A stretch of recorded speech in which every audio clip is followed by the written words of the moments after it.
What's up, everybody, and welcome to Growing Up Gaming, your weekly podcast where we meet a new person of the internet to discuss their childhood with gaming and how it inspired their lives today. My name is Mitch Power. Again, thank you guys so much for returning each and every week to the show. I'm sure you've checked me out on iTunes or Google Play or YouTube or a Facebook group, or some random dude named Sean Capri was like, hey, you should listen to this guy. I don't know how you got a hold of me or how you downloaded the show, but either way you have, I appreciate it. Thank you guys so much. This week on the show, we have our guest. His name is Adam Leonhardt. Now, you may look at the name on the title and go, that's not Leonard, but that's what Adam told me. So I guess that's how you say his name, but either way, really cool guy. He's part of the co-creator of the Megadads podcast, so you can definitely check him out there. But met him on Twitter, sent him a message, super cool guy, said of course I want to be on, and we had a good chat about his family and how they were very encouraging with playing games, and you'll definitely get a chance to listen to that here in a second. If you guys want to be on the show just like he was, go ahead and send me a tweet at MitchPower1116 on Twitter, or at the podcast Twitter page, which is at GUG Podcast on Twitter. Without further ado, let's get things started with Adam Leonhardt. Do you remember what got you started playing games? Was it a family member? Was it a friend? Was it a cool kiosk at a local Blockbuster or Toys R Us? Both of those, rest in peace. Gaming has always been in my family, so I guess I kind of was born into it. We started with I honestly don't remember if it was Commodore 64 or Atari 2600, which came first, but it was one of those, and it was in the house when I was a baby. I have stories of my parents neglecting me while I was crying in my crib because they were playing Pac-Man. And, of course, there was no pause or save states. Of course not. So, yeah, it goes way, way back. Playing since I was a youngin'.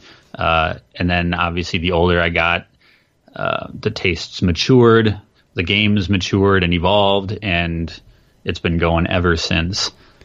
That's really cool that your parents, I mean, I wouldn't say it's really cool that they left you crying in your crib while they played Pac-Man, but it's cool that they were at least encouraging around it, because, you have those parents out there that are straight super against it, don't want their kids to have anything to do with it, but then at least you have those parents that are really cool that encourage you to play it. Did you do a lot of co-op stuff with them? Like, was your dad, showing you games when you were younger? Like, oh, you should play this or do this with me or whatever?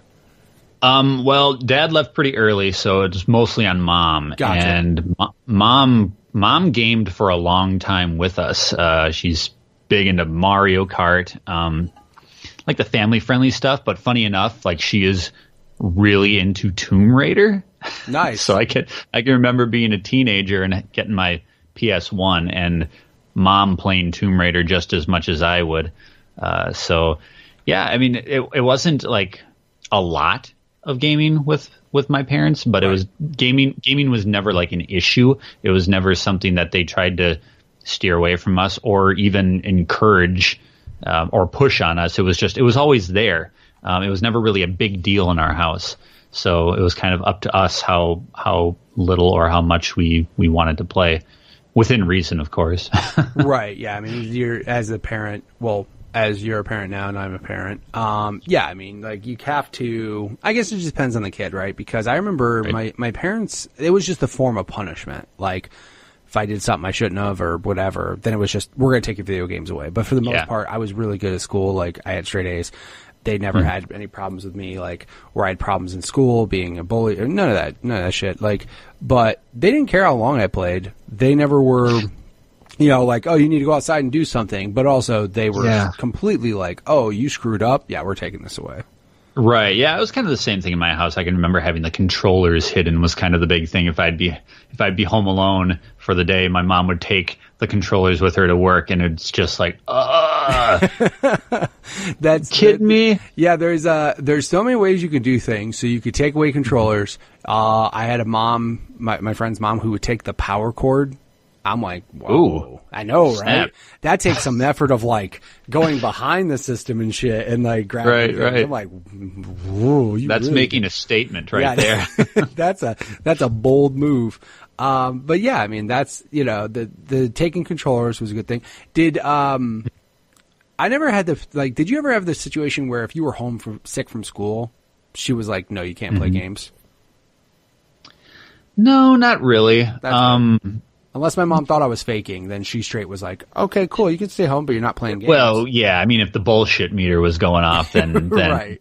The controllers would be snagged. But I don't know, video games were kind of like, I don't know, like it was almost like watching TV in our house, like it was just TV time. So I would always prefer to play games as opposed to watching TV. Sure. And so it was just like, that was our screen time, whatever we wanted to do with it. And being a kid who was like super into, you were obviously touching on the fact that I, do illustration work.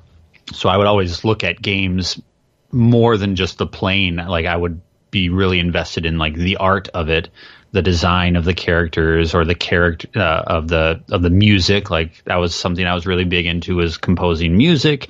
So I was like using games to kind of like boost my creativity and my artistic outlet. So I think that kind of helped make it a little bit more acceptable in my mom's eyes. If I was learning something from what I was doing, as opposed to just sitting on the couch and eating Doritos and mind-numbing, just not doing anything productive. Yeah, right? I mean, I can remember having conversations with my mom about the games, which is, something that parents should do. They should be invested in what their kid's doing, regardless of, if it's, on social media or playing video games. Ask your kids what they're doing and pretend like you're interested if you're really not. And I can remember having deep conversations about Final Fantasy III with my mom on the Super Nintendo and explaining the characters to her. So I think she could see that it was a little bit more than just a pastime or playtime for me. I was invested on a different level than I think a lot of kids probably were. Yeah, I mean, and that's really cool and I agree with you, where I feel that it's important to get into what your kids are getting into, regardless if you may not feel it's productive or worth your time or what. I mean, example, like and the thing is, when you talk to your kid about something they're into, you could see their face light up and you could see them like just be so happy to talk about it. Sometimes I have to tell my son to all right, let's talk. like for example, if I had a buddy who would come over and he mentioned how he played Monster Hunter, and my son's eyes just got so big. He's like, somebody I could talk about Monster Hunter with, and he just went to my buddy and just talked his ear off. I'm like, hey Alex, come on over here real fast. Like, dude, leave him alone. How old is your son? He is 12. So, okay. Yeah, he's, like I said, but if you get into a game that he's into at the moment specifically, he will talk your ear off, but also too, you can see the excitement in his eyes. Right. I've said it before on my show, when the first time I played Minecraft, he freaked out. Because I didn't think Minecraft, I'm not going to say it was a kid's game. I just knew a lot of kids that played it. I didn't know as many adults that played it. So I was just like, okay. My buddy's like, I saw him playing. I was like, what are you doing? Oh, I'm playing Minecraft. It's fun. You should try it. And I bought it for my son. So I started playing it. He came down here, saw me playing it, and just dude, you're like, Dad, you're playing Minecraft. Oh my God, you could go over here and do this. And I'm like, all right, that's cool. Yeah. Let me figure this out. Let me just try to do this, because he was just so pumped. But it is, again, it's nice to get involved with what your kids are doing, because they are going to appreciate that. Like right now, you appreciate what your mom did. Granted, she was into it as well, which is great, especially if you have a common interest. But even if you aren't, like the fact that you showing interest in your kid's thing, they're going to remember that when they're older. And that's going to be one of those things. That's going to be one of those better memories for them. Absolutely. And I think I'm headed down the same road as you are. My son is 3, and he's already a little Switch prodigy. Can play Breath of the Wild and Mario Kart and Mario Odyssey. And dude, that's a good starting point. That might fuck him up. I don't know how exactly he got started on Breath of the Wild, but that was his first foray into video games. Jesus. And as a 3-year-old who can drive the motorcycle and do the slow motion archery stuff, it's pretty awesome / terrifying. Yeah. Which, it kind of, talking to you about this makes me wonder, how much of his interest in this is just bred from mine. I don't make a point of playing video games a lot around him, but clearly I do, and I can see the love. Like, he comes down into my office, and I've got my collection of Amiibo, and he's super excited by that, and it's really cool.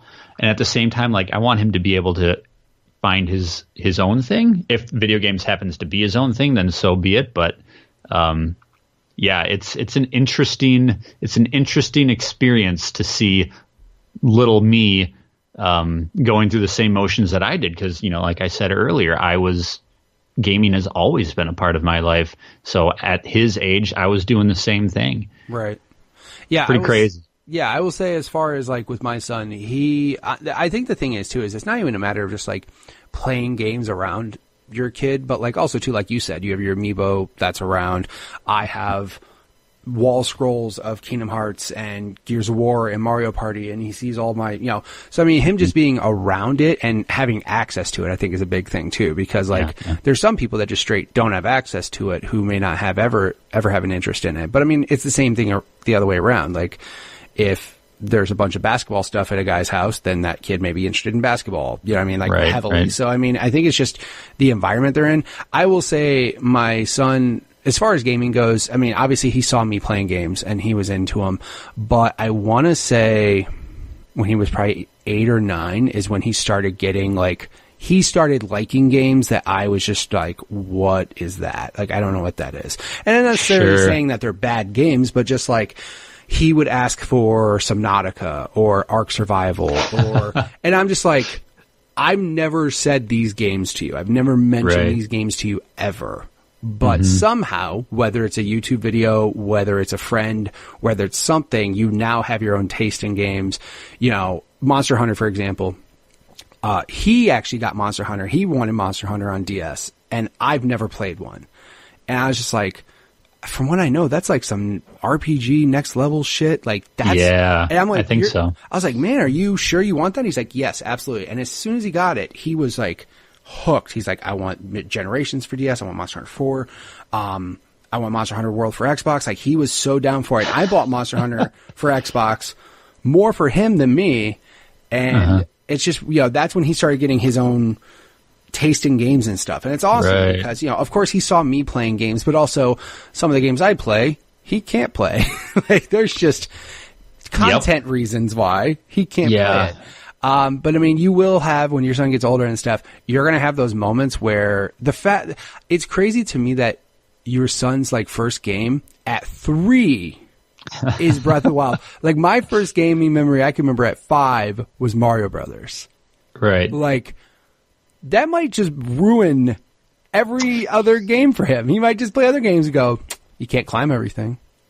Well, it's funny because just the other week I hooked up my GameCube because we had gone to Dave & Buster's and they have like this new Luigi's Mansion arcade. Yep. And so we had played that together, and I said, hey, I've got this game at home.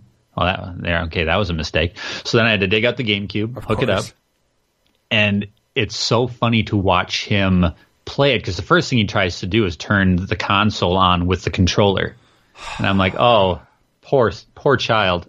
You and then I'm like, here, let me explain what a memory card is to you, like, let me explain what wired controllers are. And he's playing Luigi's Mansion, and he looks at me and he's like, Dad, how do you move the camera? And I'm just like, oh my God, what have I done? Yeah. This is 3. Like, how does he? It's hilarious. That's a concern I had for my kid, because I've heard some people say, when I want my kids to play games, I'm going to start them with Mario, and I'm like, you can't go. You have to let him get his own taste. Like when my son got a hold of Minecraft, that was like, he of course just went, because I mean, it's virtual Legos, and he loves Legos, so he was just like, I have unlimited Legos, I can build whatever I want. This is awesome. But, and the funny thing is, I've never seen him play like survival. He's always just played creative and just built shit. Like, I've never seen that kid play survival ever. But yeah, with the games, at least there are certain games, for example, that my kids will go back to and they can appreciate it. More or less though, I think if you went back and played some of those like the PS1, 64 era, GameCube era stuff, That doesn't age well. No, it sure doesn't. He'd probably be like, I can't do this. But he went back and played like Mario World, and he's like, Dad, this game is great. I'm like, of course. Isn't that funny? Like how the Super Nintendo era aged so perfectly. I mean, you go back to 8-bit Nintendo, not so much, and you go forward to N64, and not so much. But that Super Nintendo Pocket, for some reason, it just aged like wine. You know, it's perfect. I think, like, well, for me, I think in Nintendo, in a way, because now, like, retro stuff, like, some people just, like, look at some retro things, and, like, I think NES era, like, 8-bit, 16-bit, definitely aged well. I think when you first started with 3D graphics, though, that's what's so jarring, just because of how far it's advanced. Like, you look at, mentioning Tomb Raider, like you mentioned. Look at that first Tomb Raider game and try to just... You're just like, it's just tank controls. Exactly. Running like this, just the most square polygon shapes you ever saw in your life. You look at that triangle. Just everything's triangled. And it's so jarring. You're just like, ugh. But also, too, controls have gotten so much better. Controls have gotten tighter. Cameras gotten available. Because, like, some games didn't have, like you said, how do you move the camera? You don't. You don't. You the sure game don't. decides when the camera moves. Right. Resident Evil 1. How do you move the camera? Oh, that's not possible. It tells you when you walk in this hallway, here's what you get to look at. Like, there isn't that option. So it's just, but also too with like that time though, like I don't know, maybe it's just the hand drawn, like the 16-bit style art. I don't know what it is, but Super Nintendo stuff. Sprite art is amazing. Well. Yeah, it is. Sprite art so good, but also too some games like me personally, I'm not a fan of Star Fox, and I just look at like Star Fox on Super Nintendo, and you're just like, ooh, boy, oh boy, that shit does not look that great. But again, that was their first introduction to like trying to do 3D landscapes and 3D spaces. Right? I mean, with Star Fox, it was on rails and all, but still, like, certain things just don't look right. They just, I don't know, they just, maybe just visually, but also the controls and stuff. Right. Well, it should be pretty interesting as my son Elliot grows older, because I have, like, my entire backlog collection since I was a kid, because, you know, you'll hear people, podcasters in this community, talk about when they went off to college, I took a break from gaming, or when I was, when I got married, I took a break from gaming. I never took a break. Like, I have everything that we ever bought from Atari on. So once that kid is old enough to appreciate vintage gaming, he's going to have a library to comb through. It should be fun. If they don't make classic consoles for everything yet. Yeah, exactly. Because they're on that trend, right? Right, yep. Except for me and Jace will argue all day long. Jace plays games. They're not going to make an N64 classic. You know what? I don't think so. I wouldn't think that they'd go to that. You hear him? He said it. They're not going to do it. It's just, me and him we didn't argue, but he literally, because he heard me say it on a podcast before, and he's like, I told him, because there's not 30 games not enough. that Nintendo owns the license to be able to do it. Because everybody's favorite games from that era are GoldenEye. They don't own Perfect Dark. Microsoft could be cool and say, sure, you could use Perfect Dark or whatever. But like all the wrestling games, all like Banjo-Kazooie, like, yeah, there's like 10 Nintendo games that they could throw on there, but I mean, that's not enough to make a console and produce it and all that stuff. They'd rather sell an NES Classic 2 or a SNES Classic 2 or something, or an expansion. Yeah, honestly, that's probably accurate. When you really look at the N64, like, you're right, it is, a handful of first party titles, and there you go. Yeah, I mean, it's okay. I'm not going to make a bet with Jace or anything, but yeah, he's like, I got a list of 30. I was like, I'd love to see that list. I'd love to see that list and pick it apart. Because, I mean, you're going to be like, if you say Turok, how dare you? How dare you? And especially with that generation, like, how much of your fondness is simply nostalgia goggles? Yep. Once you fire that back up, you're going to go, it's not going to be what you remembered. Yeah. I mean, Mario 64 is the only one that, for whatever reason, just... It's one of those games that I've bought probably 10 times on whatever, it came out on 3DS, it came out on Wii Virtual Console, it came out, I've bought it on every iteration just because that's the one game that for me was like when 3D gaming happened, because that had the camera you can move and, the analogs, that was one of those games that's just like, holy shit, this is where games are going to go. This is amazing. And I still love the concept of the castle and jumping in the paintings and different worlds and getting the stars however you want. I just They need to remaster that. They really do. They probably... Dude, Nintendo's in a mode right now where they could remaster everything, and people would just be, happy. They'd be, and I still love how they're basically taking things from the Wii U, because the Wii U, there were great games on it, but it didn't sell as a console. But they're taking the best hits from that and going deluxe. Put it on Switch, sell 10 million copies easy. And I'm just like... Well, it's smart. I mean, they always had the quality in their software. It's just they didn't have the wide enough net to cast as far as the audience goes. And now they've got everybody just eating everything up that they could possibly give. And then they said Smash for 2018 and people's heads exploded. And they could... honestly, they could probably just do that and Wii U remasters and still make just stupid amounts of money. So it's weird. They're just like an autopilot now, It's just like it's you look back 3-4 years and the buzz about Nintendo was so toxic. Oh, it was awful. And fast forward to Switch and all of a sudden it's completely flipped the script. And I mean, a lot of that is because, surprise, now they have third party. Right. But that gimmick, that take it with you gimmick. The fact that Mario Odyssey is portable is amazing. And for me personally, I bought a Wii U. I loved my Wii U. I've been on board with Nintendo from the start, and I love my Switch as a gamer for my preference. That thing never comes out of the dock. So the gimmick isn't what sold me, but I definitely see how that sold everybody else, because I mean, nobody has time to game. So the fact that you take the exact same game with you, it's a stroke of brilliance, even for casual gamers. Because I think you get the average adult is not going to go and buy a DS. A gamer is going to go and buy a DS or a 3DS or whatever. But the casual person that was on board for the Wii, because it was a popular gimmick, it was everywhere, is not going to go out and buy a 3DS. But they're going to get a Switch and they can have everything. So yeah, it makes sense.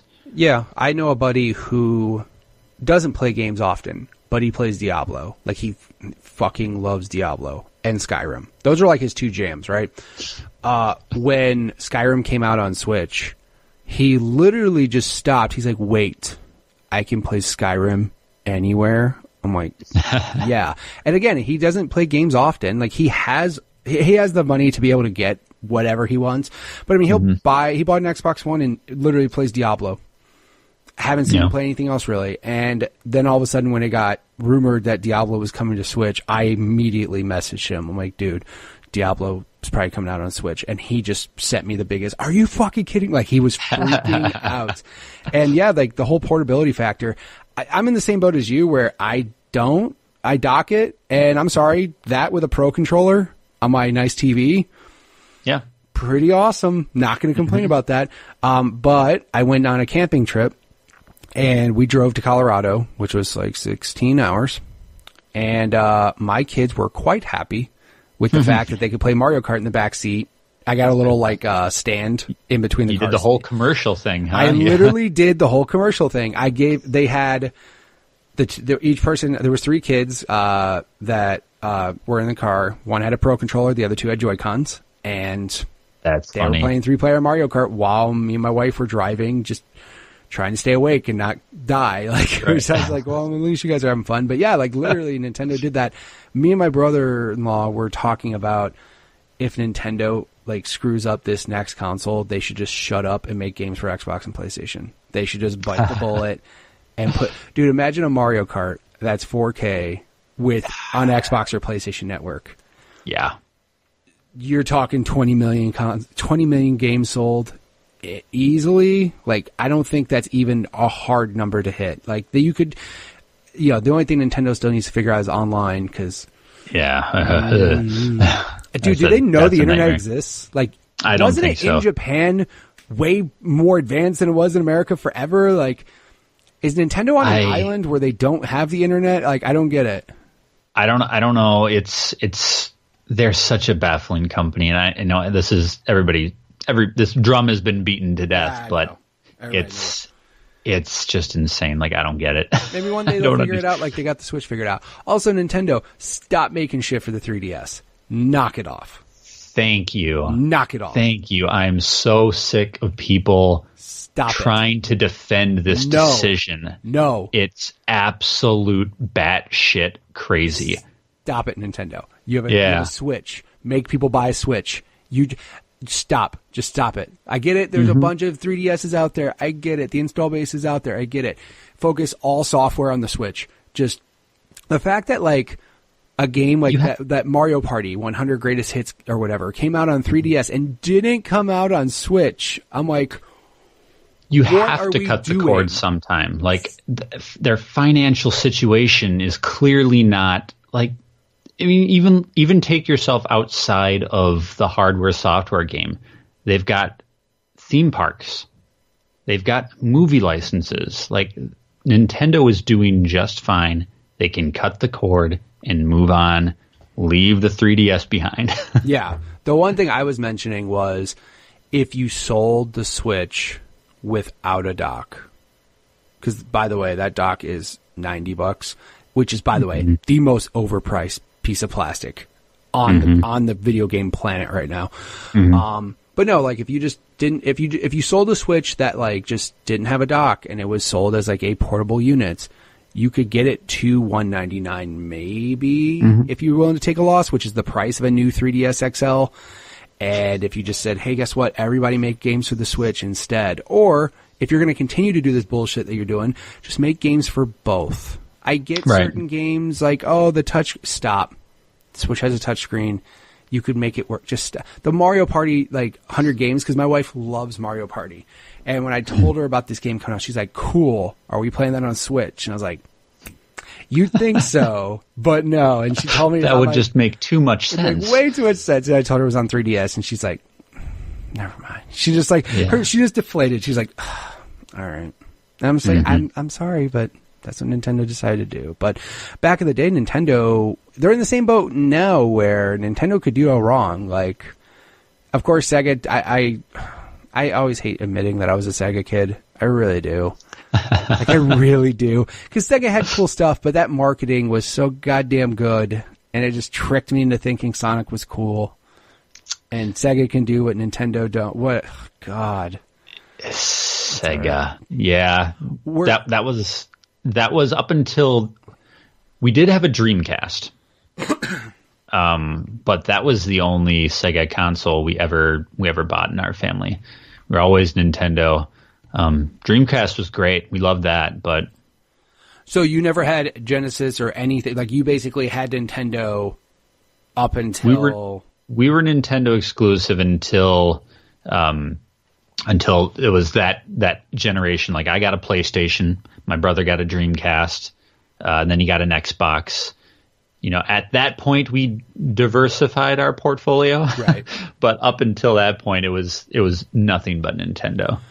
Yeah. I mean, because nobody gave a shit that Sega made a classic system, right? Like, when Nintendo made one, it was like, oh my God. And Sega came out with one, like, and they're like, oh, that's cool. You can buy it at, like, and you CVS can get it at Kohl's for $15. I was going to say the same thing. You can go to CVS and buy that shit with a bag of beef jerky in your pharmacy prescription. It's like it's just it just sucks, man. But again, I will say though is that it seemed for whatever reason I jumped from Nintendo just because of, like, I don't know what it was. Like, I'm not saying Nintendo sucked or whatever. Like, I never once was like Nintendo sucked, but I had a Genesis, but then I went to PlayStation. And again, like, I think it was just certain games.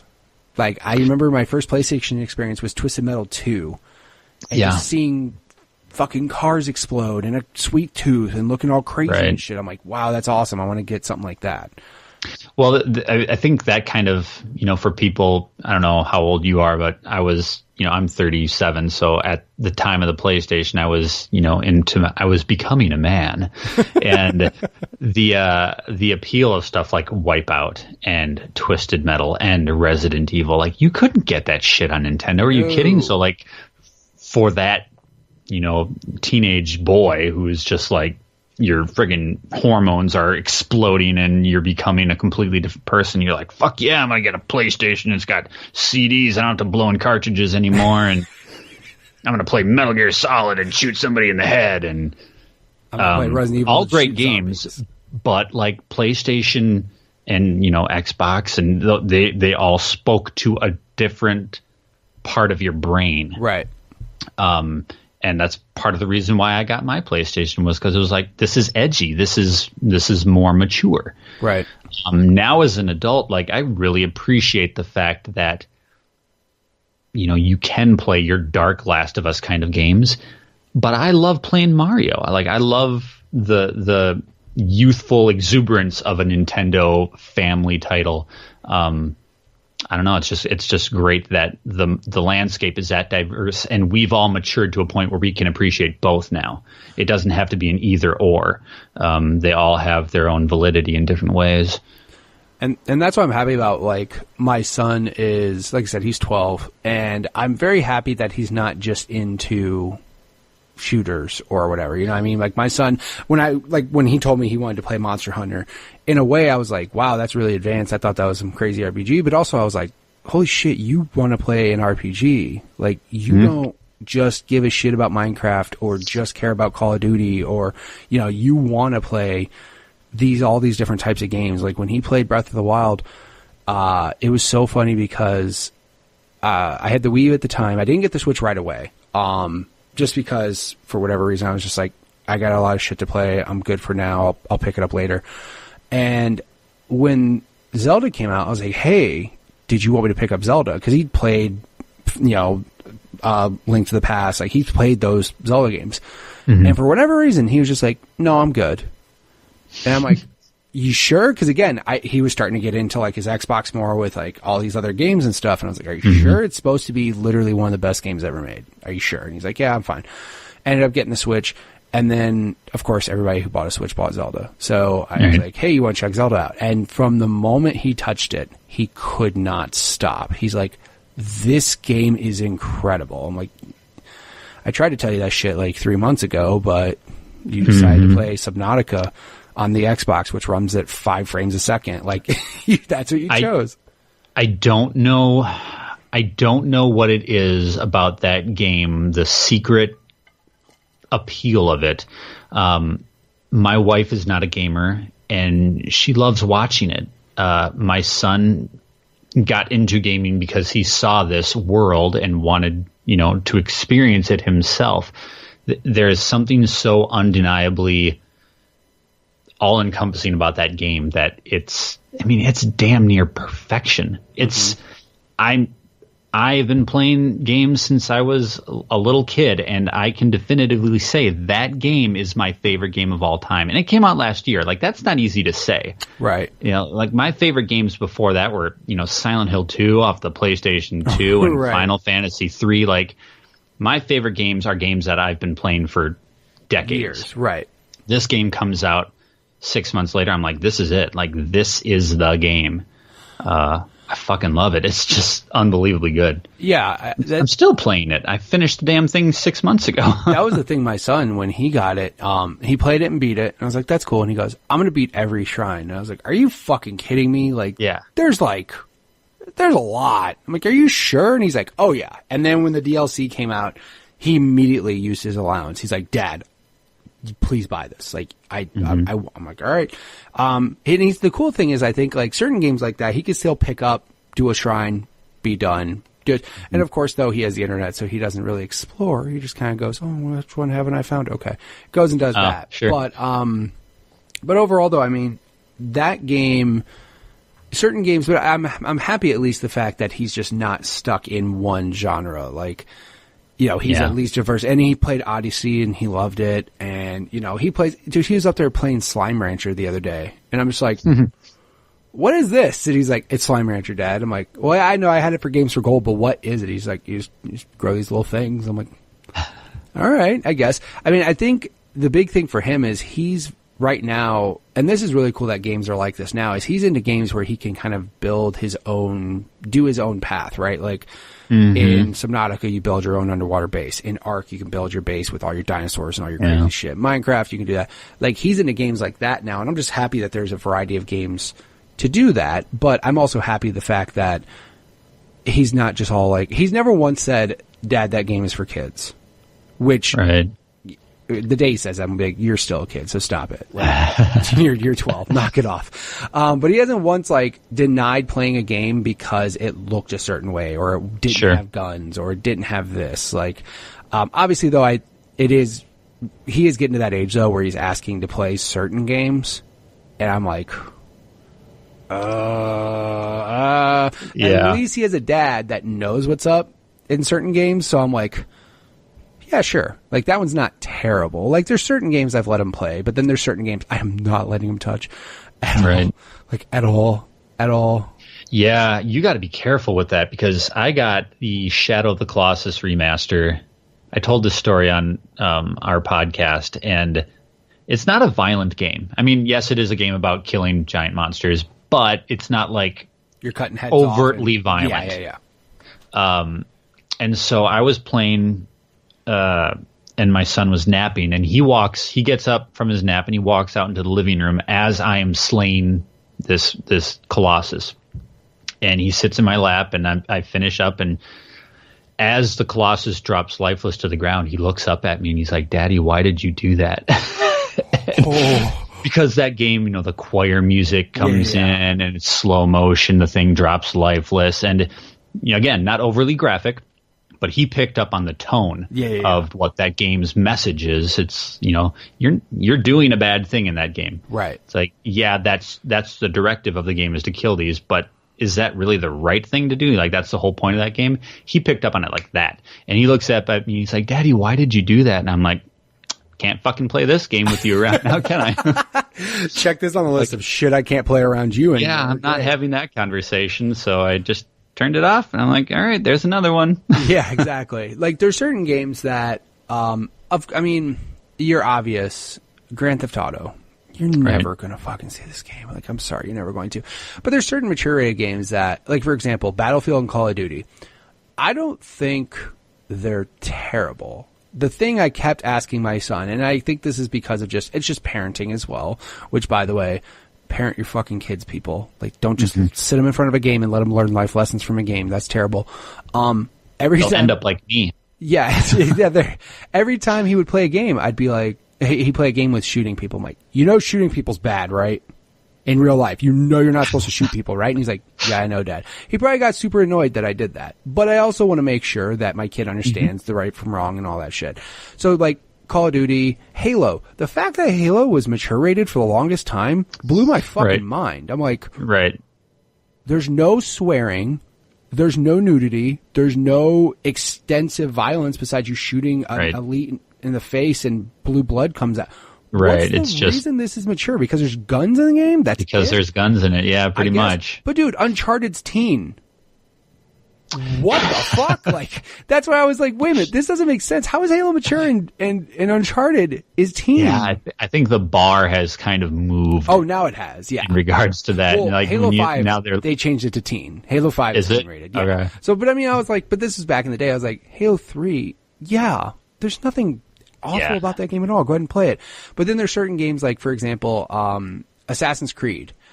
Not saying it's, because obviously there's not a lot of sexual stuff in it. There's not a lot of language in it. There's some. But the fact that you get up in some dude's face and shove a blade up his head, I'm like, ooh, that's a little much. That's it's a little close. A little close. But also too, like, Gears of War, he's asked me, when am I going to play Gears of War? I'm like, That's one of my favorite franchises. Like, he sees all my Gears of War stuff. Sure. And he's just like, I'm like, dude, that is so far. You literally shoot people into pieces.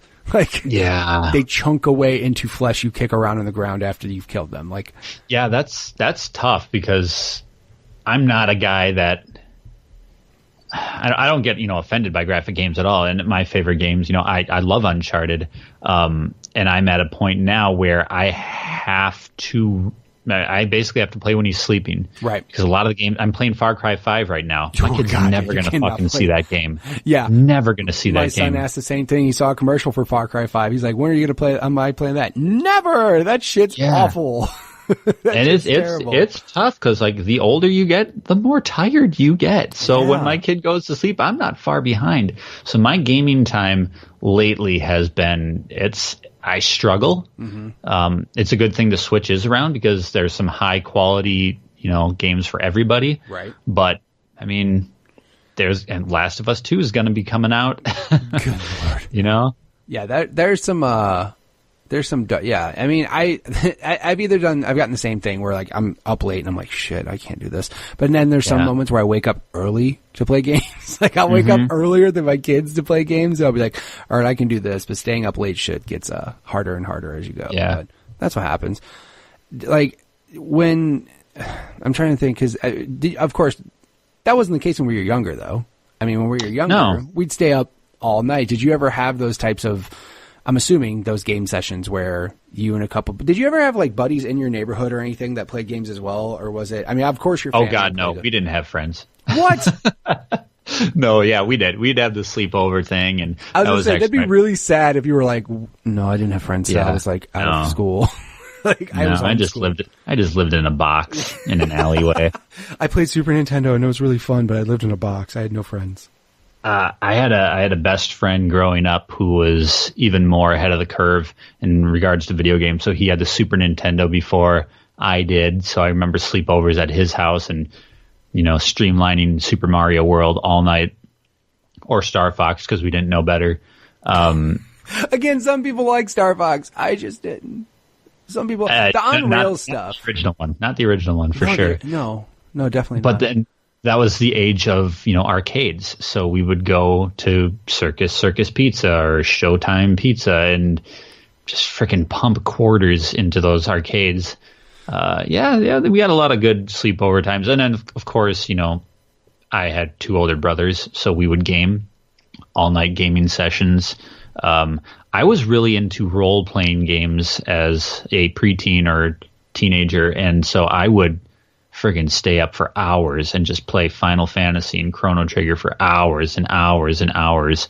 And now, like, I'm so glad that gaming has evolved in a way where we've got, quick save states, and all consoles have suspend mode because, like you said, you get up early or you get a little time in during nap time, and it's quick in, quick out. And thank God for that. It's really cool that the business has evolved with us in that way, and it's just made it easier to have that, because I'm lucky if I get to play for an hour at a time at this point. So it ain't like it used to be. Do you find yourself in the same boat as me, playing games that are shorter and thinking, yes, it's short?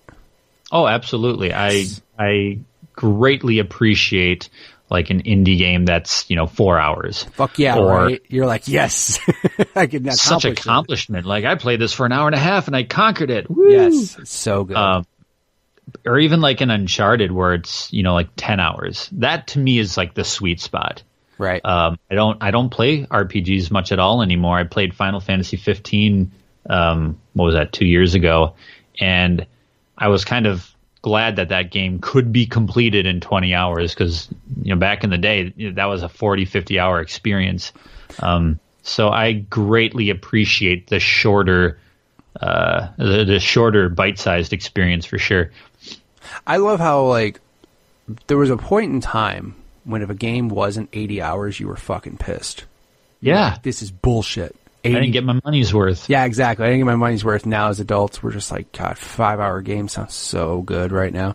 Like, it's just, absolutely. I mean, but also too, I mean, of course, though, married, kids, family, job, responsibilities, that all happens. Like, dude, if I was single, I'd want a game to last forever. And that's why I am happy that there are games out there that still facilitate that. I mean, there's those games that straight kind of don't end. I mean, obviously you have your MMOs and stuff, but there's games that just, You can fucking just keep playing over and over and over and over. I heard Persona 5 is like 100 hours. Yeah, fuck that. No thank you. To go straight through it. Yeah. And it's just like, I saw the screenshots and the previews of that. I'm like, wow, this looks really cool. And then I heard that and I'm like, nope.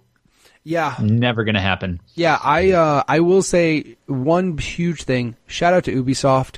I swear to God, they have literally nailed down dad formula for long games. So Assassin's Creed Origins is like a 30-hour-ish game, which is crazy to think about for an Assassin's Creed game, but it is literally my new favorite. It's such a good game.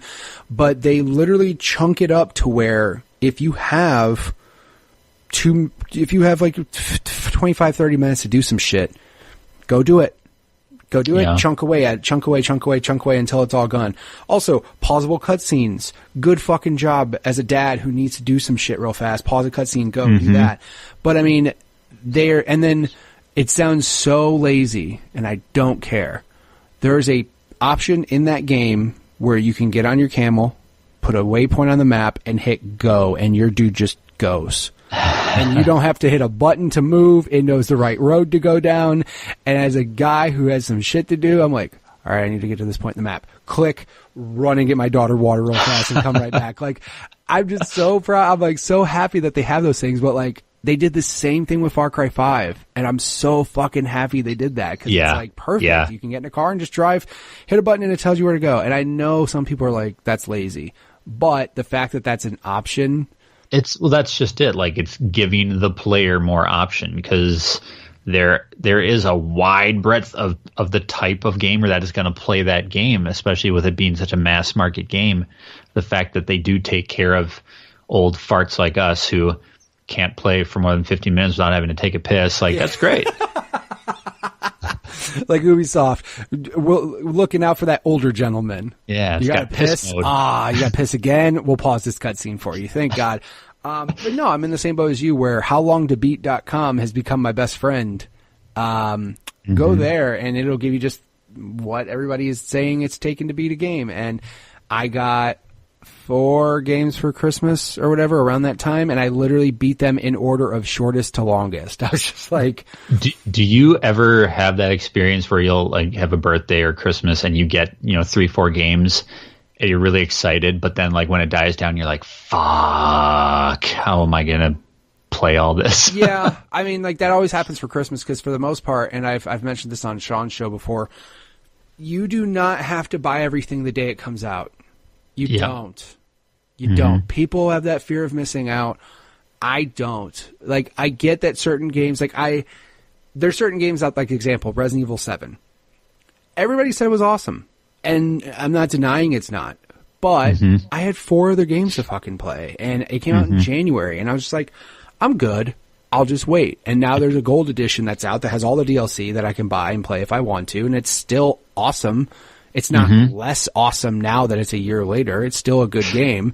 But I'm a firm believer of, like, I will hold off on shit until it's just on sale, because most games don't get worse. They only get better. So why would I pay $60 for a game to sit there on a shelf and collect dust? Because that'll piss me off even more if I buy a game and I stare at it going, like, that happened with Metal Gear and Fallout. Metal Gear 5 and Fallout, I got Fallout the day it came out. I bought all the season pass with it and all that. Metal Gear 5 I got for Christmas, and I'm staring at them. I'm just like, fuck, I know those are huge games. Yeah. But I paid money for them. Like, I need to play these games.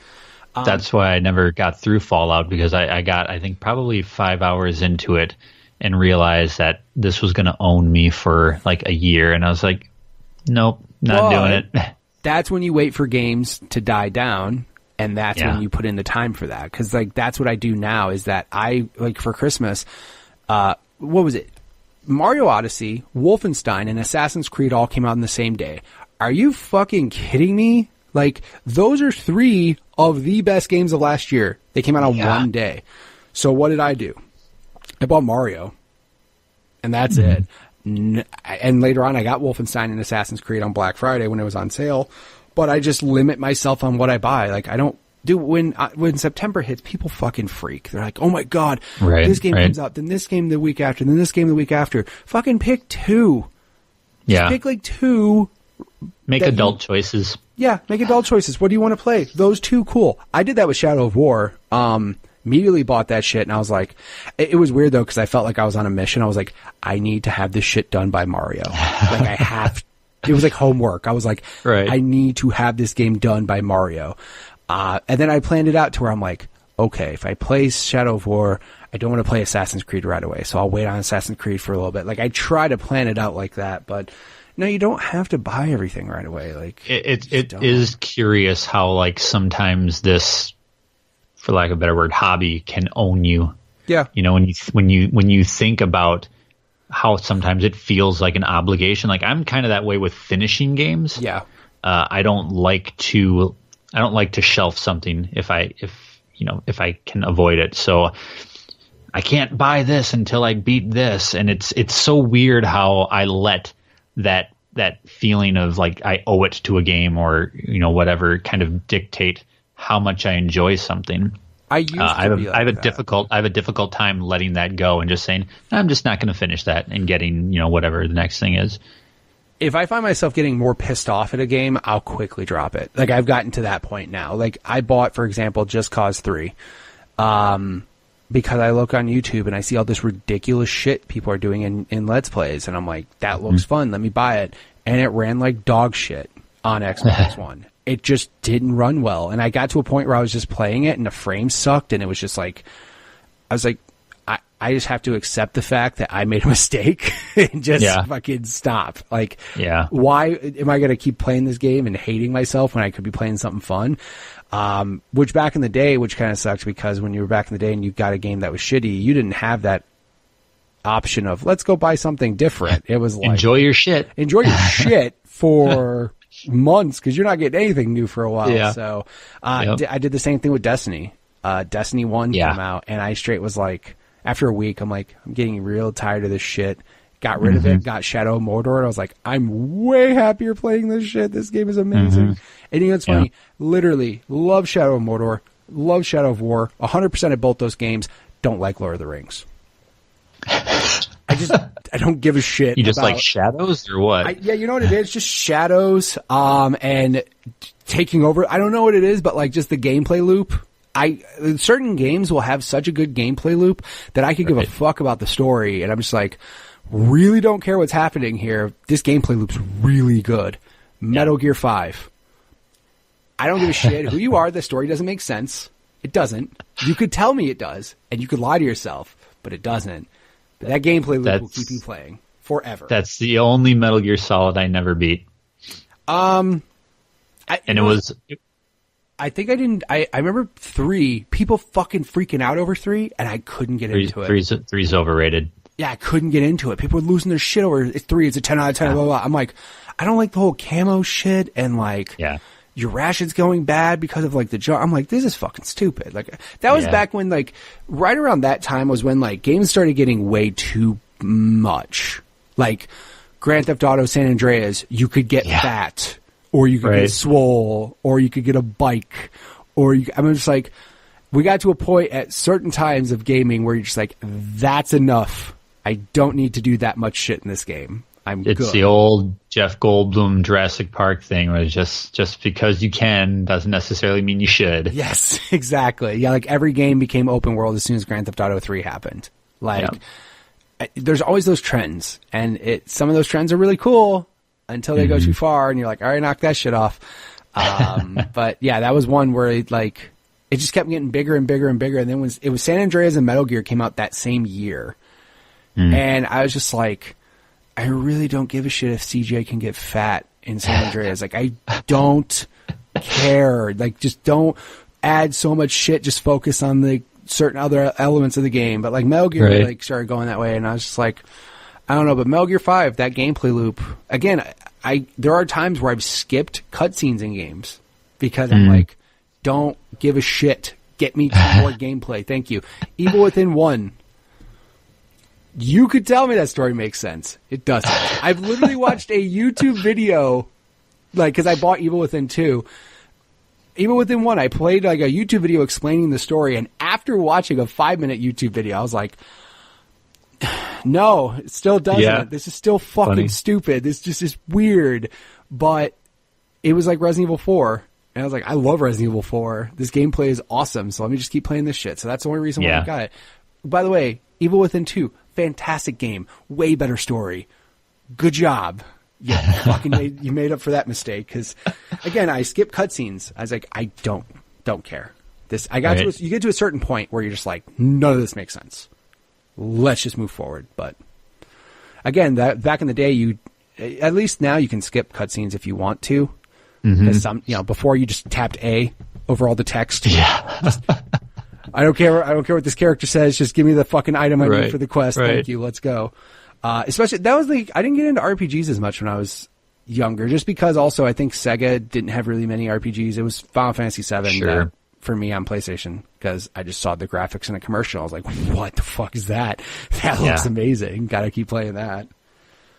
Yeah, I don't know what it was about RPGs growing up where that was like, I don't know. It was like the best plots that you would see in movies, but like you were controlling it. And I think a lot of it had to do with like the character variety, because so many games it was like, like a Mario or a Zelda, you were one guy. Right. And then you've got Final Fantasy VI, and you've got a cast of like a dozen people with unique stories, with unique abilities, and you could, mix and match them. And I was, I still am today. Like, story is, if a game doesn't have a good story, it's a huge turnoff for me. I will enjoy games that have great stories but kind of shit gameplay. Like, I was a big fan of Night in the Woods. It was my runner-up for Game of the Year last year, and there's no gameplay there. I mean, it's very scaled down, but I loved the story. I loved the writing. And so I think that was a big thing, even as a kid, just really getting engrossed in those stories, because there were a lot of games that, were fun to play, but literally no story. There is like nothing to hook onto. Right. So when I have a game like Chrono Trigger, which is 40 hours of intense storytelling and character building, like, I love that. Yeah, there's certain games where a story will help you, even if the gameplay isn't good or perfect or whatever. There will be stories that are so good that you'll overlook some of the gameplay flaws, or control flaws, or whatever the flaws you feel they are. But then also, in a way, for me, like I said, I've played games where I straight try to follow the story and I try to give a shit, and I'm just like, I just don't. I just really don't. I just want to keep playing the gameplay itself, because the gameplay is good. Of course, back in the day, graphics were a number one. That was also something so stupid as a kid. You were just like, you wanted something to like wow your friends or wow your grandma if she came over. Well, that looks pretty. Like, you wanted something that looked good, and I think that's where Final Fantasy VII got me into RPGs, because that was a game at the time you were like, Jesus, look at this shit. This is ridiculous. Yeah. And again, go back and look at it now, and you're like, what the fuck? But Cloud's Popeye arms. It's just so ridiculous. And Barrett's arms, and just like, oh, God. But now it's, it's funny, because graphics now to me are like the least important thing out of everything. Graphics, it's cool if a game looks really nice. Like, that's like the cherry on top for me now. Yeah, you'll still notice it. Sure. Like, I'm looking at the footage for Spider-Man coming up, and it's like, hey, that's insane. Yeah. But that's, like you said, that's not why I'm going to play that game. Right. The main thing, excuse me, with graphics these days is when it's doing something different. Right. Like, when it looks unique, that's when it's like, wow, I want to play that, because that looks artsy. Like, I think it's Concrete Genie that Sony has announced that's coming out, and it's this game where it's this game where some kid is like, he's doing graffiti, but he's creating characters, and his graffiti comes to life, and it's lit beautifully, and the colors are amazing, and it's not the prettiest game, but it looks different, it looks unique. So that's a game that jumps out because of the graphics. But as far as like shit just looking good, yeah, you notice it. You play Uncharted and you're like, fuck, that jungle looks amazing, but that's not why you're playing anymore. It's funny, because I say graphics are the least important thing, and then you mentioned that, and it literally brought up a game that I saw the 2 screenshots and went, I want this game, was Cuphead. Yeah. That's another it's doing something unique. When I saw Cuphead, I literally was like, holy shit, that looks crazy. And the fact that it's all hand drawn and it's like the old school animation, I was like, and it had the film grain and the little fucking lines. Like I was like, oh my God, I don't even know what this gameplay is, but I just want to play that. And then it was actually a good game. And I was like, that's even better. Like that was like, you're right though. 'Cause like certain games, like story's good, gameplay's good, and it's pretty. Like that's how most games are for me. Like, is the gameplay really good? Yeah. Is the story really good? Yeah, for the most part. Does it look pretty? Sure. That's like a top, that's how I kind of order them. Gameplay, story, right. Graphics. Cuphead was literally the one, just one single screenshot. I was like, I don't give a fuck what you do in this game. I just really want to see more of it. And right. I was just happy that it didn't suck. It's just like, yay, it's good, actually. It doesn't, it's not a piece of shit. Though, Cuphead, visually, again, now you're right though. It's now because everything can be awesome in 4K and 60 frames a second, and fucking Far Cry 5 looks ridiculous, and Horizon looks ridiculous, and Spider-Man looks unrealistically good. Like, right. But also too, you can get games that look that good, but if the gameplay sucks, who gives a shit? You don't, right? You don't want to see something pretty that sucks. And then you look over on Switch and I'm playing Mario Kart 8, which is technically a Wii U game. And I'm like, this looks freaking amazing too. And it doesn't have any of that, all those bells and whistles, because it's just the craftsmanship of using what you have to make something look appealing visually.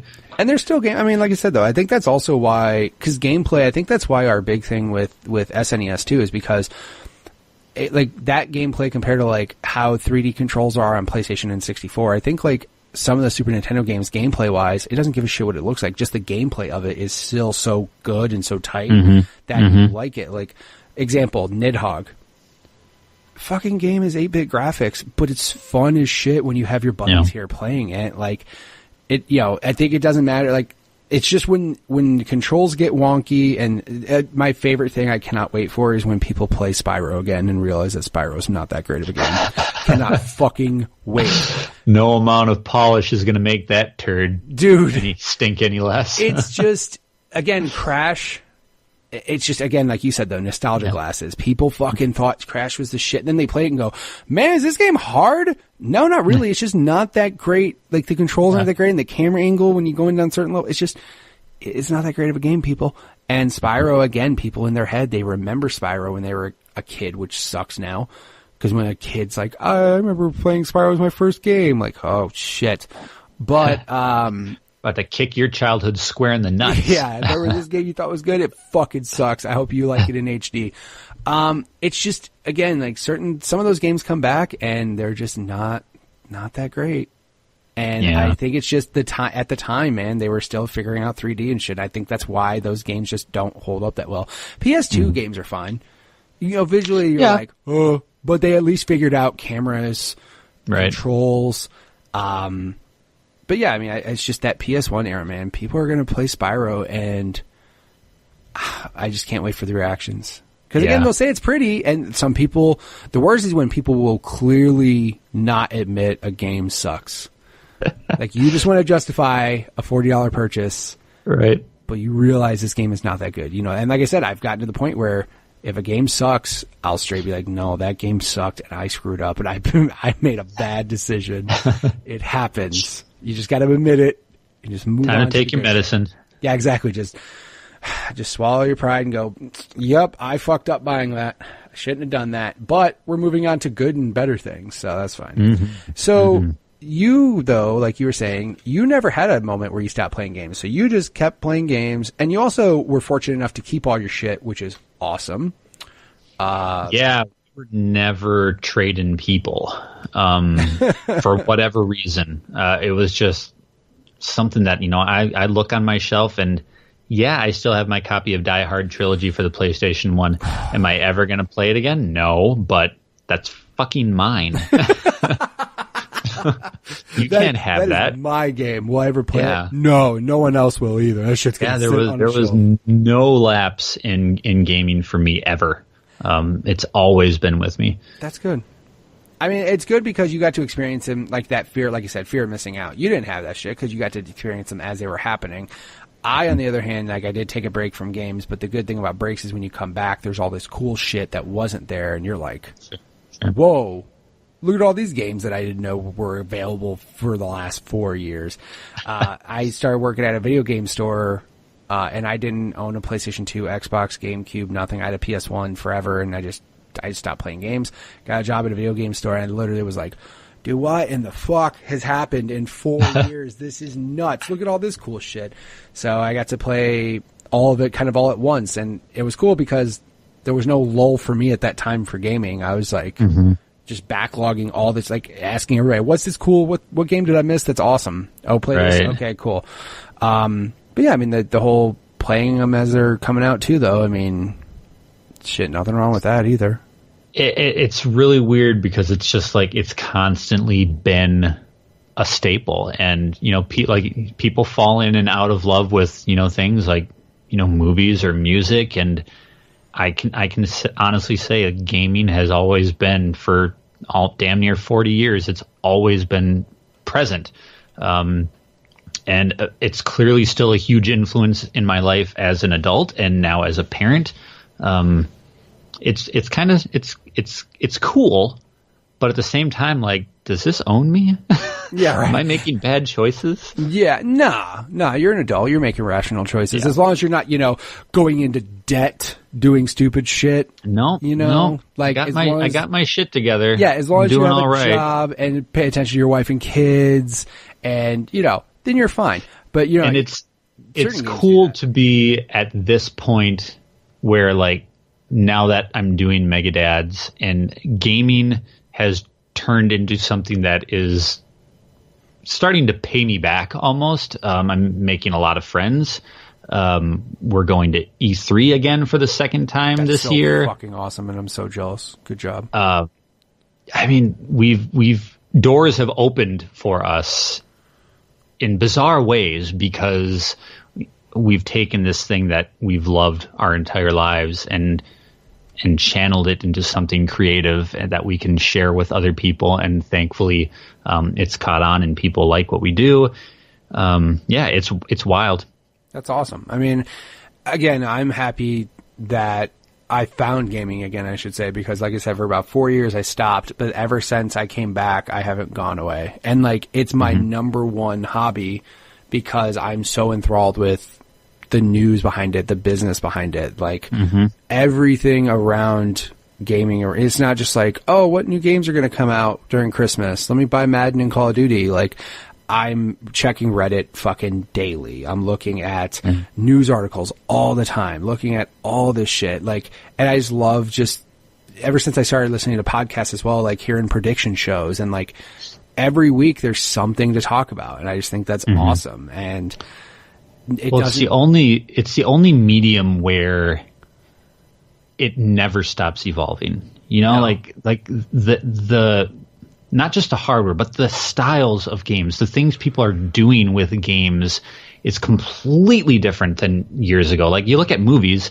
yeah, they make better movies, but they're still movies. Right. Like music can sound different, but it's still fundamentally the same thing. Right. There's a core, there's a structure there. Video games, I mean, shit, virtual reality and I don't know, just like rhythm gaming is completely different than platforming gaming, and it's a medium that never stops moving. Right. And like you said, when you were out for a couple of years and you suddenly went back in, you're like, what the hell is this? It's because it moves so fast, right, and it becomes such a different beast than it was just last generation. It's an easy medium to love. Right. Yeah, I think now with gaming, especially with gaming on the internet, being such a social interaction now, VR is definitely kicking shit into a different direction. I'm not going to say VR is a fad or anything, because I don't think it is. I just think when we get to a point where VR headsets don't have wires, it's going to be a bigger deal. Because right now it's still in its infancy. Like, there's still fucking this giant cord attached to your head going to the thing. I just think, and the same, it sucks because I remember 3D. I think 3D was like the big thing for like movies when they were trying to do some new shit.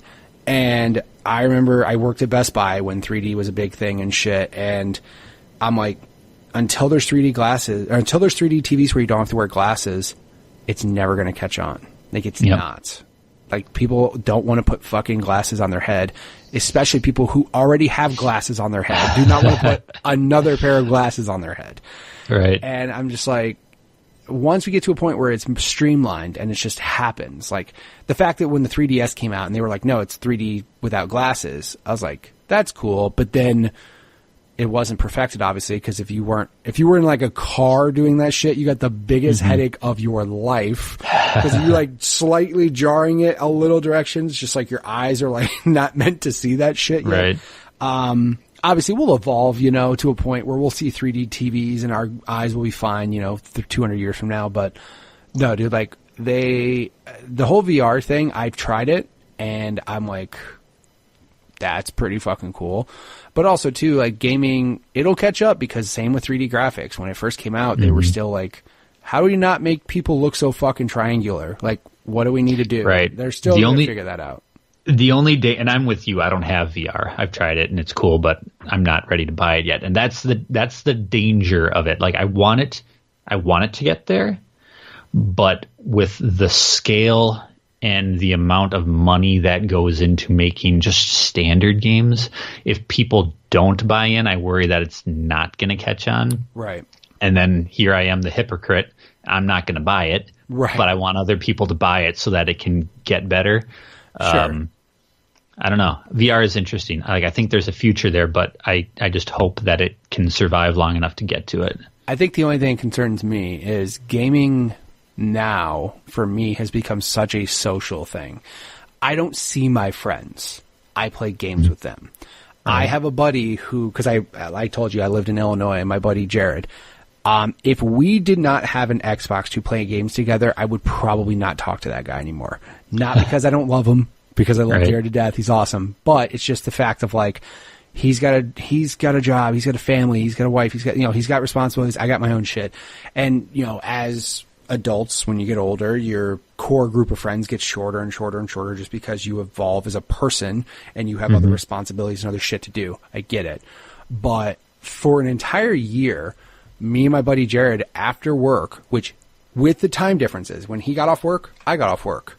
Both of us had about an hour to kill before our wives or kids got home from school or our wives got home from work or whatever. We played Halo 5 and we would just bullshit and just play. And I mean, like, that now has become such a big thing for me because it sucks that I wish I saw my friends in person more. But if I can at least bullshit with them and Sea of Thieves for a couple hours, it's fun and it's awesome. The problem with VR is the exact opposite of that shit. Like, you are solo. You are not social. You are not even aware of the fucking people around you in the room. Like, you are in your own world, which is cool, but it's like the exact opposite of like what some people prefer in the social games. Yeah, so that's the only thing that that's concerns true. me. There are multiplayer VR games, which is weird because, I mean, you're sitting in a room, two of you with fucking helmets on. Again, obviously Ready Player One got it right where all of us are going to go there. So it's fine. Sure. But it's just odd because, like I said, I mean, now, like, I think the VR just showing people what VR can do. Like, Super Hot in VR, I watched the PSVR show, which is what Kind of Funny does. And they did a Let's Play of Super Hot in VR, and I played Super Hot, and it's a fun game. But seeing that shit in VR, I was like, it made me almost drive to Best Buy. I was like, that's amazing. But again, it's just like, the last thing I want to do is wear that helmet and then have one of my kids sneak up on me and I fucking smack him with a Move controller because I'm not aware of anything around me. Like, it's just, that's the only problem with it. It's just, especially in our situation where we already have a hard enough time getting to play games regardless, but then let's strap a helmet on your head and put some headphones on you and take you to a new world where you're completely not aware of the surroundings around you. It comes full circle. My mom leaving me crying in the crib with Pac-Man. Now I'm going to leave my daughter crying in the crib because I've got a friggin' helmet on and I can't hear or see anything. Right. Exactly. That's what it was. We see how games evolve so much. The loop. You know what I mean? It's the loop, circle of life. You went from waka waka waka waka to playing Super Hot in VR in a goddamn universe you've never seen. Yeah, it's fun stuff.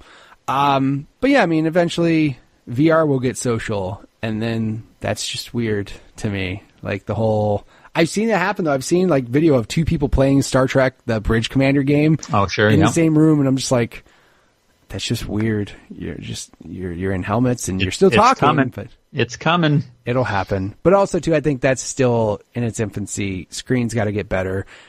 Figure out a way